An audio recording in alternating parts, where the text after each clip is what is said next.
አይ ሳልወድ በግድ ነው ዝም ብሎ ተገድጄ ማለት ነው። ደፈሮት የሱ ያቡሽ አባት ነው? አዎ አባቱ አለ አሁን?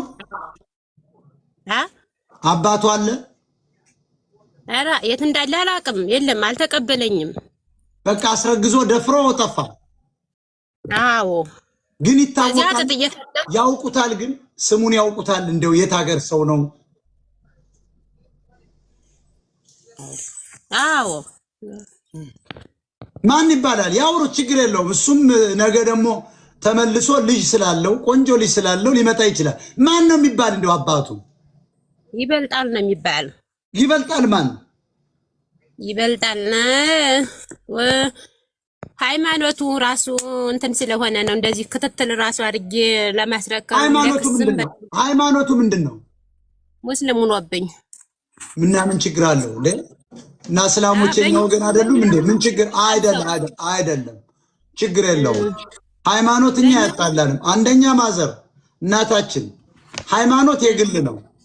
እኛ አማራዎች ነን። አማራ በድህነት ውስጥ ያለ ህዝብ ነው። ጦርነቱ የሚታይ ነው። እርሶ ደግሞ በልጅነት እድሜው ተደፍረው ይሄን ስንት አመቱ ነው? አንድ ልጅ ብቻ ነው የወለዱ? አዎ አንድ ልጅ ነው። በ15 አመቴ ነው የወለድኩት። በ15 አመት። አሁን ስንት ነው እድሜዎት? አሁን 35 ምናምን ይሆነኛል። አቢ እንኳን እንግዲህ ወደ 18 ሊሆነው ነው። አቢ ራሱ አንድ ልጅ ብቻ ነው ያላችሁ? አዎ አንድ ልጅ ብቻ ነው። አቅሜን አይደለም እየቸገረን ነው የምንኖረው። አቅሜ ስለሌለኝ ዝም ብዬ ነው የምኖረው። ምንም ነገር የለም። ምን እንርዳችሁ እስኪ? አሁን የኔ ተከታዮች በጣም ብዙ ዲያስፖራው ውጭ ሀገር፣ እናንተ እኮ እንግሊዘኛው ልቶ ወደ ውጭ ሀገር የሚኖረው ወገናችሁ አሁን እየሰማ ነው። ክርስቲያኑም ሙስሊሙም እያየ ነው። ያኔ እንግዲህ በወጣትነት ነገር እስልምናም ቢሆን ሃይማኖቱ ችግር የለውም፣ አንዴ ሆኗል። ይሄ መርከስ አይደለም። ይሄን የመሰለ ልጅ ደግሞ ወልዷል። ያም አባቱ መጠላት የለበትም። ኦልሬዲ ይሄን አይነት ልጅ ስለወለደ አባቱ እንደውም ሊጨበጨብለት ይገባል። ይጨበጨብለት ይገባል። ተጨብጭቦለታል አባቱ። ምክንያቱም ይሄንን የመሰለ ልጅ ደፍሮ በማስወለዱ መጥፋቱ ችግሯን አለመርዳቱና ወጣት ስለሆነ እንግዲህ ሃይማኖቱም በእኛ አካባቢ ጥብቅ ስለሆነ ለዚያ ነው የጠፋው። ግን አሁን አባቱ ተፈልጎ በስነ ስርዓት መገኘት አለበት። አባቱ መብቱ ነው ስላመሆን። ልጁ ኦርቶዶክስ ነው አይደለም? አዎ አዎ። ወንድማችንና ወደዚህ እስኪ አብረውን እስኪ ና ወደ እናትና። እሺ ሞጣ እንዴት ነው የሚያምረው ባካችሁ። አሁን ሞጣ ውስጥ ነው ከተማ ውስጥ ነው የምትኖረው? አዎ ሞጣ ነው። አይዞ ይሄ ነገር ሲነሳ አንተ ራስክን ችለህ እናትን ለመጦር ባጃጅ ዲኮር እያረክ እየሰራ ነው እና በጣም ጎበዝ ልጅ ነህ። ምንድነው አሁን ሰው እንዲያረግልህ የምትፈልገው እናትክን ለማገዝ? አሁን እኔ ለእናቴ የሆነ የራሴን ስራ ጀምሬ ከቅጥር ወጥቼ እሷ ተደስታ ማየት ነው የምፈልግ። ምን ያህል ገንዘብ ያስፈልጋል? አሁን አንተን ሞጣ ላይ የራስክን ስራ ለምሳሌ የባጃጁን ያንን ስራ ለመስራት ወይ ደግሞ ባጃጅ ገዝቶ ለመንዳት ምን ያህል ገንዘብ ያስፈልጋል? ባጃጅ አዲስ ባጃጅ አሁን 700 ምናምን ገብቷል። ስራ ለመጀመር 200 ሺህ ብር ምናምን ይፈጃል። ያ ኤሌክትሪኩ ነው? አረ ኤሌክትሪኩም 1 ሚሊዮን ምናምን ነው። 1 ሚሊዮን ገባ እና አሁን ምን እንዲያደርጉልን ነው? አሁን እናታችንስ እስኪ እህቴ ልበል 35 አንቺ ማለት ፈልጋለሁ። ምክንያቱም 35 እድሜዋ ነው። እርሶ ያልኩ ለማክበር በአማራ ባህል ነው። ስለዚህ እህቴ በጣም ጎበዝ ነሽ። ጥጥ ፈትለሽ ተደፍረሽ ይሄን የመሰለ ልጅ ያሳድገሻል። 18 ዓመቱ ነው። ጦርነቱ አለ አማራ። እናት በዚህ ደረጃ ማየት ያሳፍራል። ስለዚህ እንደው ምንድነው አሁን አንቺ የሆነ ሰርተሽ ያልፍልኛል ብለሽ ሞጣ ውስጥ የምታስቢው ነገር ምንድነው? ጥሩ ገንዘብ ያስገኛል የምትዩ?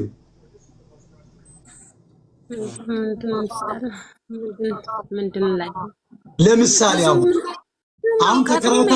ተከራይታችሁ ነው የምትኖሩ? ተከራይተን ነው የምንኖረው።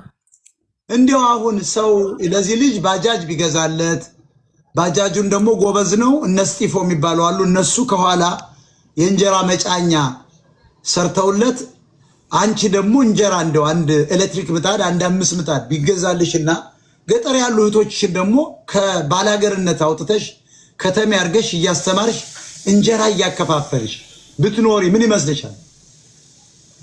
ያው ደስ ይለኛል። እኔ በአካባቢ ሙያው ያ ነዋ።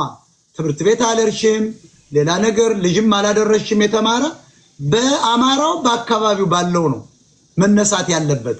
እና አንቺ ለጊዜው እኮ አንድ ኤሌክትሪክ ምጣድ ተገዝቶልሽ አንድ 3-4 ኩንታል ጤፍ ተገዝቶልሽ ያንን ጥሩ ቦታ ላይ ኤሌክትሪክ እየተከፈለልሽ ጀምረሽ እሱ ደግሞ አንድ ቀን ተመልሶ መጥቶ አንድ ባጃጅ ህዝቡ ቢገዛለት ስሙን ቢያስር ይሄ እዚህ ውስጥ ያለው ሰው እስቲ ኑር ቀጥል እስኪ ሂድበት ኑርና ሰዎችን አቅም ያላችሁ ሰዎች ለዚህ ወጣት ባጃጅ ለመግዛት ለእናቱ ደግሞ 2-3 የኤሌክትሪክ ምጣድ የሚገዛ ጤፍ የሚገዛ ቤት ኪራይ የ6 ወር የሚከፍል ለወንድማችን ደግሞ 5 ሰው በቂ ነው። 5 ሰዎች አቅም ያላችሁ አንድ ባጃጅ የኤሌክትሪክ ባጃጅ ገዝታችሁ ነው ማስረከብ። ከዚያ ሙያውን ያን እየሰራ የእናቱን እንጀራ ያደርሳል፣ ሰው ይጭናል። ከዚያ ደግሞ አቁሞ ራሱ ዲኮሩን ይሰራል፣ ባጃጆችን ደግሞ ያሳምራል ማለት ነው። እስቲ ኑር ወንድማችን ቀጥል። ኑር በእምነቱ ሙስሊም ነው፣ ቀጥል እስኪ ሁላችሁ ሸራሩት ጋይስ።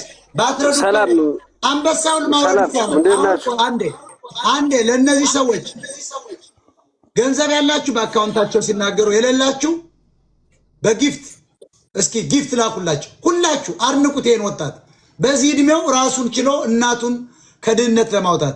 ይቺ የአማራ እናት የኢትዮጵያ እናቶች መገለጫ ነች። ተመልከቱ አማራ በዚህ ደረጃ የንጉስ ዘር የነበር የተባለው አገር የሰራ ለሀገር የታገለ እንደ ሻማ የቀለጠ ህዝብ ሃይማኖቱ ሳያንሰው ጀግንነቱ ሳያንሰው በባህልና በሃይማኖቱ ገብተው ሌሎች ብሔሮች ለዚህ ደረጃ አድርሰውታል።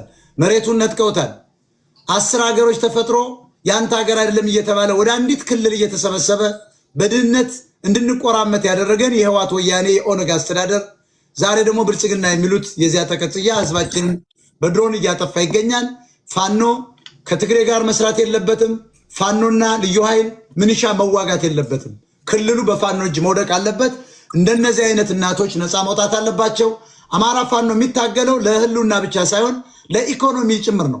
የኢትዮጵያን አንጡራ ሀብት ወይም ደግሞ ሪሶርስ አብሮ ከሌሎች ብሔሮች ጋር ለመካፈል ተቀራምቶ ስልጣንም ለመካፈል እንጂ ዝም ብሎ ተኩሶ እንደ አብይ ሌላ ደግሞ ተክቶ የሚወርድ የፋኖ ወይም የአማራ ትግል የለም። ስለዚህ አድማ በታኝና ፋኖ ከዛሬ ጀምሮ ነግረናል፣ መቆም አለበት። ማታ ማታ ጠላችሁ እየጠጣችሁ እነዚህ እንደ አማራዎች ነፃ አውጧቸው። እስኪ ክልሉን እስኪ በእናንተ እጅ ጣሉት። እስኪ ለምን ትዋጋላችሁ? ለአብይ ለምን ትዋጋለህ? ለደብረጽዮን ለምን ትዋጋለህ? አማራ ትልቅ ህዝብ ነው።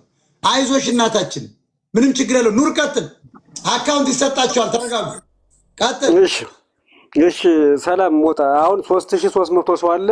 ሌሎች እንዲመጡም ሁላችሁም ታፕታፕ ኮፒ ሊንክ አድርጉ፣ የትታክ ምልክት ስጡ፣ ቫይራል ይሁን። የሚመጡ አሉ። ሁላችሁም ምን ገንዘብ ያላችሁ በጊፍት ያላችሁ በጊፍት ሌሎቻችሁ ሸር አድርጉና ይሄ ልጅ አሁን ለምሳሌ በዚህ ልክ ወጣት ናት ገና እናቱ ምናምን እንደዚህ ባይሆኑ ጥሩ ነበር። ግን ከሆነ ክልሉ አለ እንደዚህ ተጎድቷል፣ በኢኮኖሚ በማህበራዊ ላይፍ ምናምን ተጎድቷል።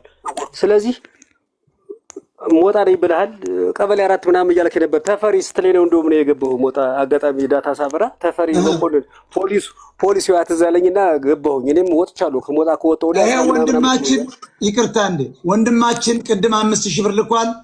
10,000 ብር አሁን በፍጥነት አስገባለሁ እያላችሁ ነው። አመስግኑት። 10,000 ብር አንድ ወንድም አለኝ። 10,000 ብር አሁን